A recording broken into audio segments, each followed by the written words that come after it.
Hi everyone, welcome to UG Entrance Examination Method 24/7, and in this video session we are covering one poem which has been taken from the book Flamingo. This is poem number 6 which is written by Adrian Bridge और यहाँ पर अगर आप poem का नाम देखेंगे तो आपको पता चल जाएगा Aunt Jennifer's Tiger.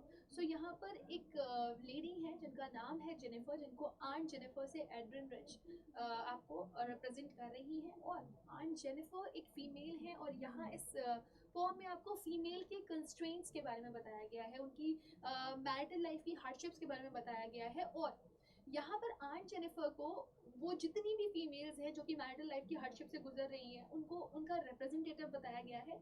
और ये भी बताया गया है कि कैसे आंट जेनिफर बाहर और अंदर से बहुत अलग हैं।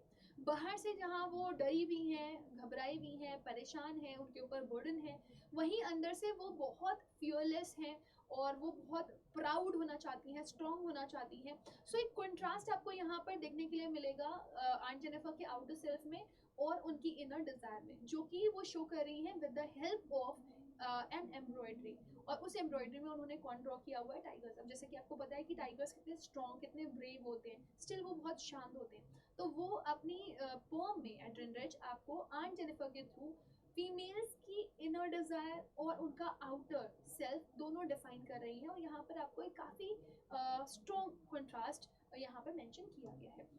So let's get started with this poem. इस पोएम में मैं आप लोगों को पूरा एक्सप्लेनेशन दूंगी वर्ड टू वर्ड, साथ ही साथ मैं आप लोगों को हार्ड वर्ड्स भी इसके एक्सप्लेन करूंगी। And if any of the poetic devices will come in between, वो भी हम यहाँ पर डिस्कस करेंगे। तो स्टार्ट करते हैं। सबसे पहले हम लोग यहाँ से इस पोएम के बारे में थोड़ा सा पढ़ते हैं। यहाँ पर मैंने आपको पहले भी बताया, the poem Aunt Jennifer's tiger addresses the constraint of married life a woman experiences. इंसान की पुराने ज़माने में ऐसा होता था, अब तो मेल और फीमेल दोनों को इक्वल ही दर्जा दिया गया है। लेकिन पुराने ज़माने में क्या होता था, मेल और फीमेल को एक दर्जा नहीं दिया जाता था। मेल हमेशा डोमिनेंट रहता था और उसे हमेशा ये पावर थी कि वो फीमेल से कुछ भी करवा सकता है, जो भी वो चाहे। तो फीमेल जब शादी करती थी तो वो शादी के बंधन में बच जाती थी और उसको अपने हस्बैंड के हिसाब से चलना पड़ता था। उसका अपना कुछ भी नहीं रह पाता था, इवन उसके थॉट्स भी अपने नहीं होते थे, राइट। सो वही प्रॉब्लम्स, वही इश्यूज, वही परेशानियां जो हैं वो आपको यहाँ पर आंट जेनिफर के थ्रू एड्रियन रिच ने दिखाने की कोशिश करी है ना। अगर हम एड्रियन रिच के बारे में थोड़ा सा डिफाइन करें तो she was born in 1929 in Baltimore, Maryland, USA. So she was born in USA, ठीक है। She is a prominent personality for her involvement in contemporary women movement as a poet and theorist. तो जो Adrian rich है वो ज़्यादातर औरतों के बारे में लिखती हैं, उनकी ज़िंदगी में आ रही परेशानियों के बारे में लिखती हैं। और यही वजह है कि ये बहुत ही ज़्यादा प्रसिद्ध हैं कि ये औरतों का सोल जो है वो लोगों तक पहुंचाती है। She has publish 19 volumes of poetry. उन्होंने अभी तक 19 वॉल्यूम्स पोइट्रीज की लिख ली हैं। 3 collections of essays and other writings also. तो she has been a great writer. जैसे कि आप देख सकते हैं उन्होंने सिर्फ पोइट्रीज ही नहीं, ऐसे और भी अदर कुछ राइटअप्स लिखी हैं। So she is used to writing essays also, some writings also, and some of the poetries also. Now let's move ahead. यहाँ पे हम पोम की शुरुआत करेंगे। अब पोम शुरू करने से पहले मैं आपको बता दूं, जो फर्स्ट पैराग्राफ है उसमें कुछ वर्ड्स आए। जैसे एक वर्ड आया है आपका prance, then we have the word topaz, then we have the word denizen, beneath, pace, sleek, chivalric. Now the poem starts like this. Aunt Jennifer's tigers prance across screen, bright to pass denizens of a world of green. They do not fear the men beneath the tree. They pace in sleek chivalric certainty. अब ये first paragraph है। आपको मैं बता दूं, यहाँ पे जो पोम है ये बहुत छोटी सी पोम है, लेकिन जब आप इसको पढ़ोगे तो बहुत डेप्थ मीनिंग यहाँ पर डिफाइन करी गई है और पोएटिक डिवाइसेस भी इसमें बहुत अच्छे अच्छे यूज किए गए हैं। और जब आप इसको पढ़ोगे तो काफी मीनिंगफुल आपको ये जो पोएम है वो लगेगी, राइट ना। आज first tigers prawns across the screen. सबसे पहले प्रांस का मतलब देख लेते हैं। प्रांस का मतलब होता है वॉक करना, एनर्जी के साथ वॉक करना। Then we have the word bright topaz, denizen of a world of green. Topaz is a gemstone which is yellow in color, जैसे कि आपको यहाँ पर इस पिक्चर में दिखाई दे रहा है।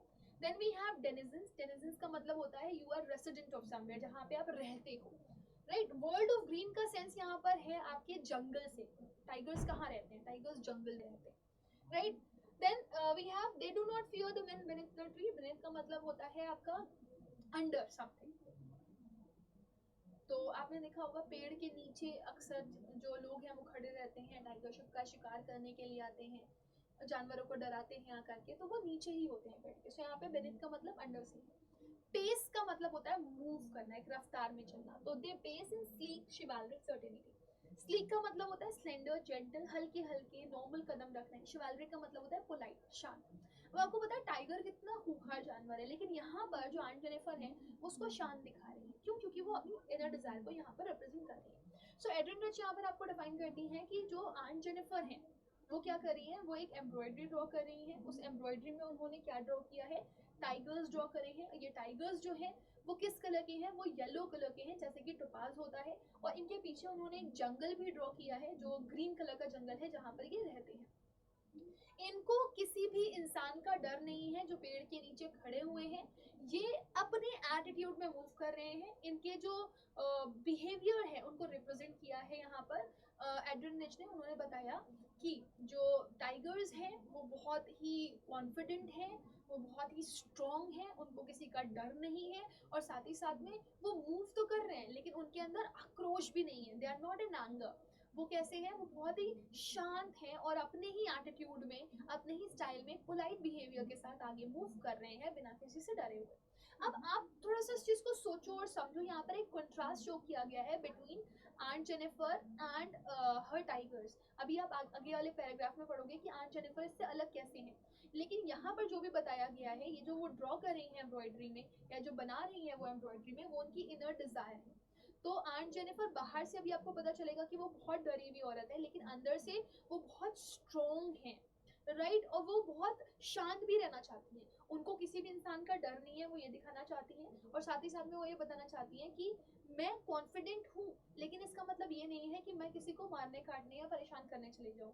I have my own attitude and that is gentle, polite and good, not bad. Okay, तो ये तो हो गया आपका। ये वाली लाइन आपको समझ में आ गई कि आंट जेनिफर। अब पूरा पैराग्राफ अगर आप ओवरऑल भी समझना चाहो तो आप सिंपल से ऐसे समझ सकते हो। आंट जेनिफर ने एक एम्ब्रॉयडरी ड्रॉ करी है, उस एम्ब्रॉयडरी में उन्होंने टाइगर्स बनाए हैं और टाइगर्स को उन्होंने एक जंगल में दिखाया है। ये टाइगर्स जो है ये आक्रोशित नहीं है, ऑल्दो दे आर कॉन्फिडेंट, इन्हें किसी भी इंसान का डर नहीं है और कॉन्फिडेंट होने के साथ ये पोलाइट भी है। अब ये जो पैराग्राफ आपका यहाँ पर लिखा गया है उसकी हम लोग एक बार राइमिंग स्कीम और इसके जो यूज्ड होने वाले आपके पोएटिक डिवाइसेस हैं उनकी भी बात हम यहाँ पर कर लेते हैं। तो सबसे पहले हम यहाँ पर बात करेंगे किसकी, आपके पोएटिक डिवाइस की या फिर राइमिंग स्कीम की। राइमिंग स्कीम की बात कर लेते हैं। यहाँ पर जो राइमिंग स्कीम यूज हुआ है that is A B D. तो अब यहाँ पर देख सकते हैं स्क्रीन और ग्रीन एक जैसा साउंड कर रहा है तो उसको हम ए कंसिडर कर सकते हैं, और ट्री और सर्टेनिटी आपका एक जैसा साउंड कर रहा है तो उसको हम बी कंसिडर कर सकते हैं। सो ये आपका A B B rhyming scheme.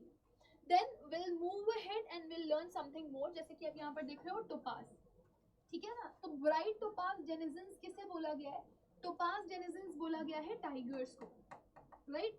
Tiger के कलर को कंपेयर किया गया है विद टोपाज। तो जब आपका डायरेक्ट कंपैरिजन जब आप किसी चीज से करते हो तो उसको आप बोलते हो metaphor. So topaz denizens refers to tigers here. So here metaphor is used, a direct comparison is used, right? Then if we move ahead and we'll look for certain more words, we'll come to know that यहाँ पर बहुत सारी other चीजें भी आपको दी गई हैं जो कि क्लियरली यहाँ पर आपको मेंशन है, राइट। One second.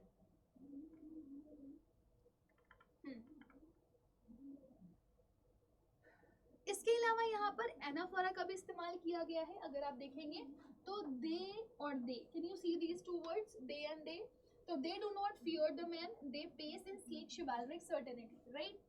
तो अब अगर आप यहाँ पर नोटिस करेंगे तो यहाँ पर आपको क्या मिल जाएगा, यहाँ पर आपको ये दोनों वर्ड्स रिपीट होते हुए मिल जाएंगे। जब एक ही सेंटेंस में रिपीट हो रहे होते हैं वर्ड्स तो उन्हें रेपिटेशन बोलते हैं, लेकिन जब अलग अलग सेंटेंसेस में वर्ड्स रिपीट हो रहे होते हैं तो उन्हें आप एनाफोरा बोलते हो।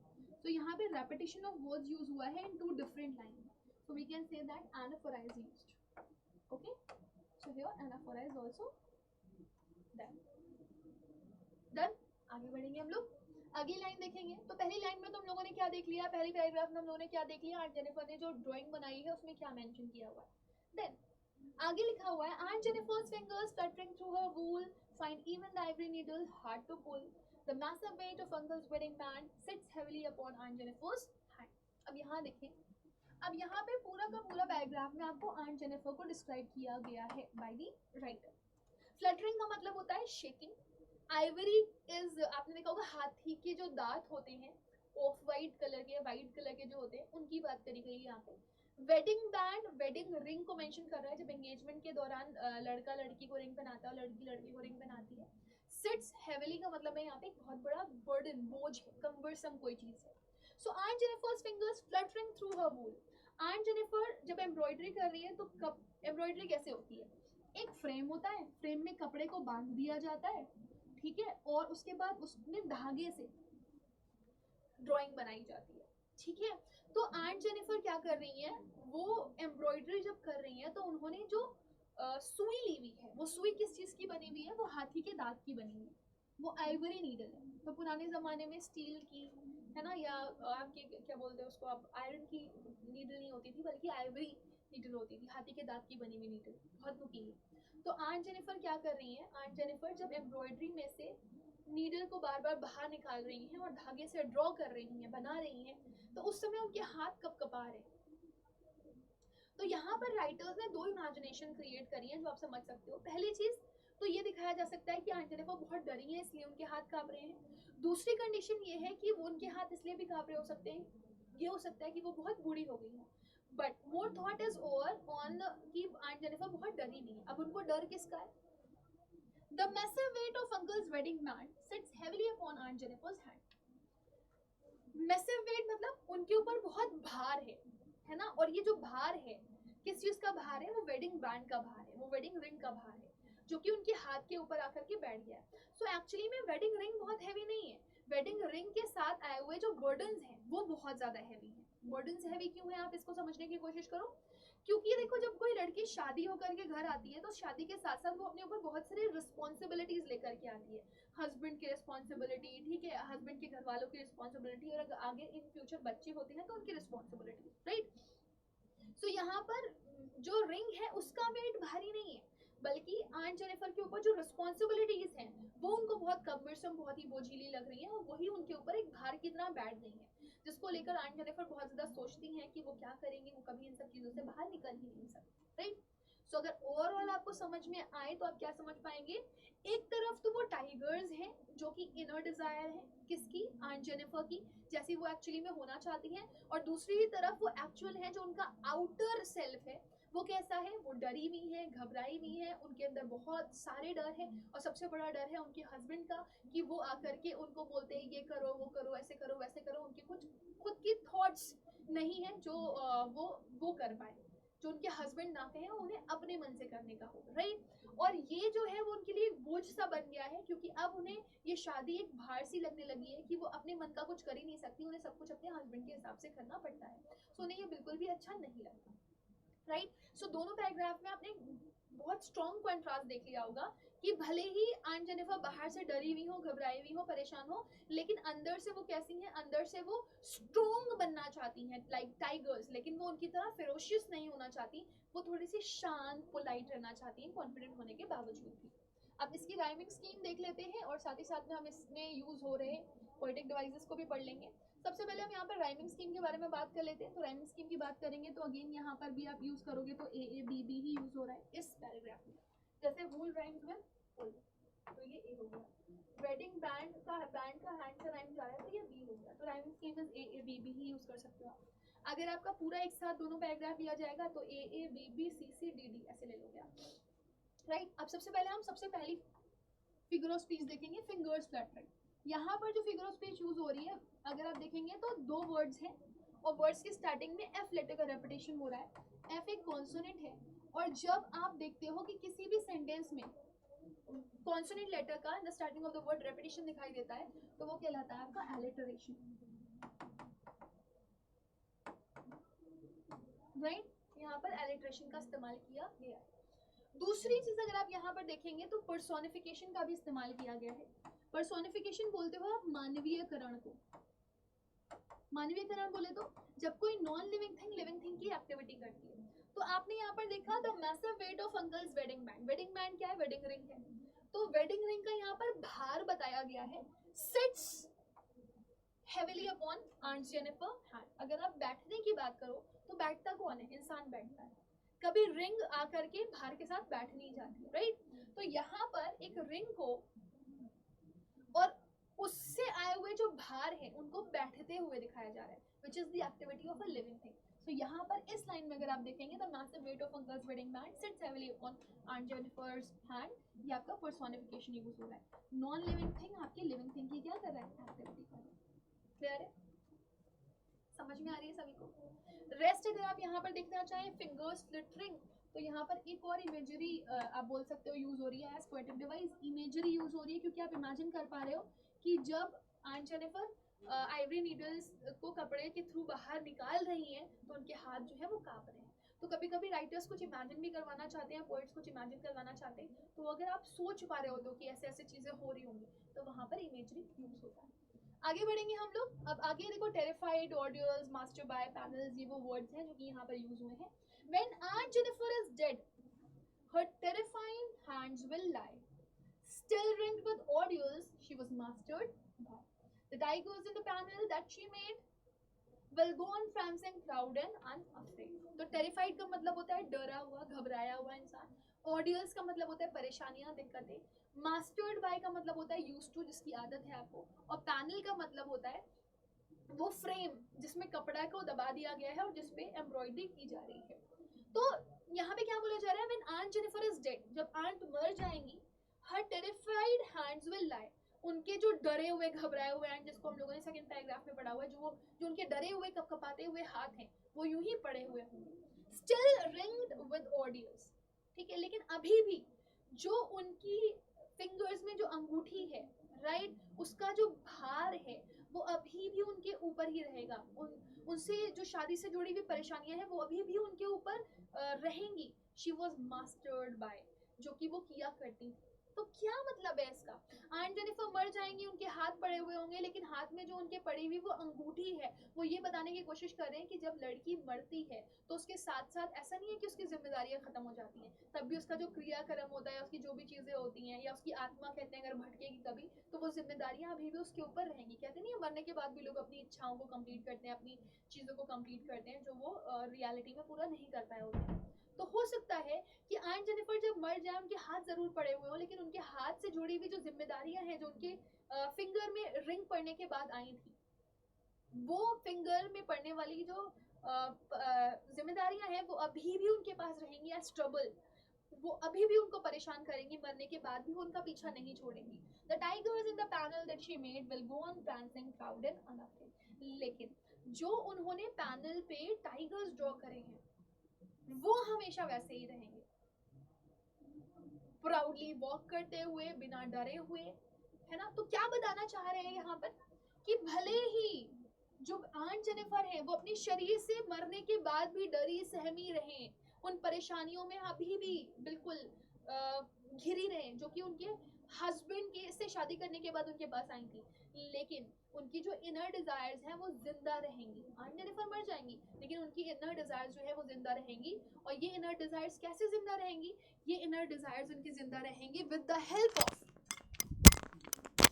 हेल्प ऑफ दैट पैनल, वो पैनल जिसमें उन्होंने उन टाइगर्स को ड्रॉ किया है, राइट. सो इसी के साथ हमारा ये वाला जो पोम है वो कंप्लीट हो जाता है. और अगर आप देखेंगे यहाँ पर तो पोएटिक डिवाइसेस की भी हम लोग बात कर लेते हैं कौन कौन सी यूज़ हुई हैं. जैसे अगर आप देखेंगे तो अगेन यहाँ पर ए बी बी यूज़ हो रहा है. जैसे लाई और by will go like A, made और unafraid go like B B. ठीक है, यहाँ पे पैराडॉक्स भी शो किया गया है कि आंट जेनिफर मर जाएंगी लेकिन उनकी डिज़ायर जिंदा रहेंगी थ्रू व्हाट? उनके पैनल्स. तो ये पैराडॉक्स है, कॉन्ट्राडिक्शन क्रिएट किया गया है जो कि आप बहुत ही आसानी से देख सकते हो और समझ सकते हो. फिर अगर आप prancing proud में जाओगे तो पी लेटर का रेपिटेशन आ रहा है, और जहाँ पर रेपिटेशन आप देखते हो तो वो क्या होता है? वो एलिटरेशन होता है. ठीक है, अब अगर आप यहाँ पर एक और चीज़ देखना चाहो तो देख सकते हो क्या, दैट इज